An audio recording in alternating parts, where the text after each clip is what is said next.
نہروں کے معاملے پر مشترکہ مفادات کونسل کا اجلاس وزیر اعظم ہاؤس میں شہباز شریف کی زیر صدارت اجلاس میں وزرائے اعلیٰ اور وفاقی وزراء شریک 25 صحابی ماہرین کی بھی شرکت سی سی آئی اجلاس میں 6 نکاتی ایجنڈے پر غور نئی نہروں کے حوالے سے سندھ حکومت کے ایجنڈا آئٹم پر بھی غور اجلاس میں کینالز کے معاملے پر حتمی فیصلہ کیا جائے گا اجلاس سے قبل سندھ اور بلوچستان کے وزرائے اعلیٰ نے وزیر اعظم سے ملاقات بھی کی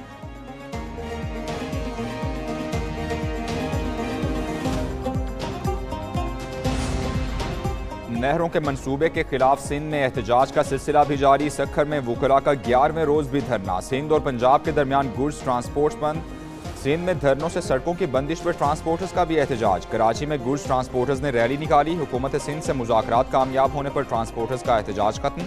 سینئر وزیر شرجیلی نام میمن نے کہا امید ہے وزیر اعظم ہاؤس سے خوشخبری آئے گی اور تمام سڑکیں کھل جائیں گی پاکستان کوئی بابری مسجد نہیں جو بھارتی چر دوڑیں پاکستان ایک آزاد ملک دفاع کے لیے پوری قوم یکجان ہے نون لیگ کے سینیٹر عرفان صدیقی نے واضح کر دیا سینیٹر فیصل وارڈا کا بھارت کے معاملے پر کل جماعتی کانفرنس بلانے کا مطالبہ کہا 9 مئی اور دیگر معاملات بعد میں دیکھ لیں گے ملک کے معاملے پر سب یکجاں ہیں پاکستانی عوام مسلح افواج کے پیچھے اور دشمن کے سامنے کھڑے ہیں انوار الحق کاکڑ نے کہا پورے خطے کو نازک صورتحال کا سامنا ہے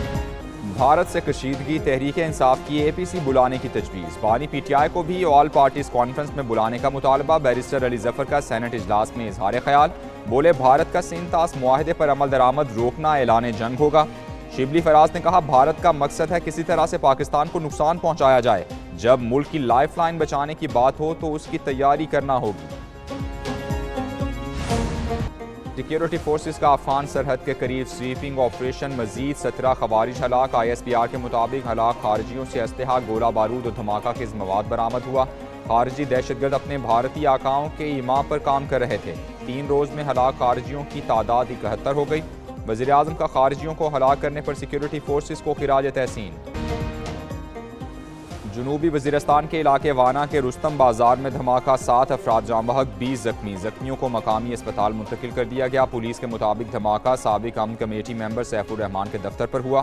وزیر داخلہ محسن نقوی کی وانا میں دھماکے کی شدید مذمت قیمتی انسانی جانوں کے ضیاع پر گہرے دکھ اور افسوس کا اظہار اگر کوئی حملے کی تیاری میں ہے تو انتظار نہیں کیا جاتا صدر ex servicemen society lieutenant general retired Abdul Qayyum کی پریس کانفرنس کہا بھارتی اقدامات کے بعد حکومت پاکستان تمام آپشنز کو دیکھ رہی ہوگی ریٹائرڈ وائس ایڈمرل عبدالعلیم بولے پاکستانی افواج جارحیت کا جواب دینے کے لیے تیار ہیں دوسری جانب بھارت کے خلاف اور افواج پاکستان کے حق میں آج بھی لاہور ساہیوال اور صحبت پور سمیت کئی شہروں میں مظاہرے ہوئے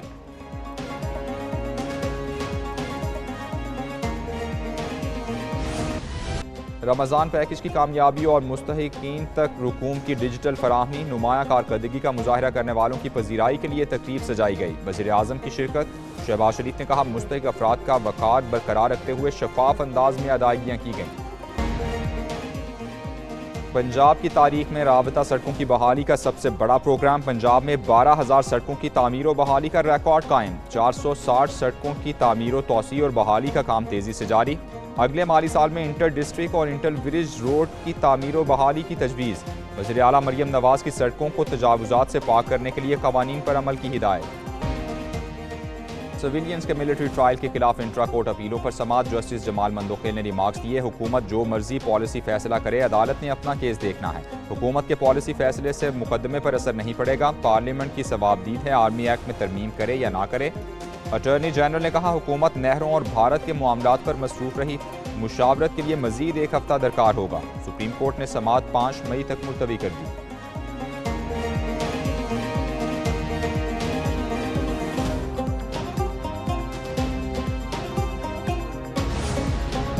اسپتالوں کی نجکاری کے خلاف لاہور میں گرینڈ ہیلتھ الائنس کا احتجاج مظاہرین نے ایک بار پھر وزیر اعلیٰ آفس کے باہر جانے کی کوشش کی پولیس نے مظاہرین کو روکنے کے لیے 3 رکاوٹیں لگائی تھیں مظاہرین کی جانب سے رکاوٹوں کو عبور کر لیا گیا پولیس اور مظاہرین آمنے سامنے آ گئے مظاہرین کا سرنجوں اور کینچیوں سے حملہ کئی پولیس اہلکار زخمی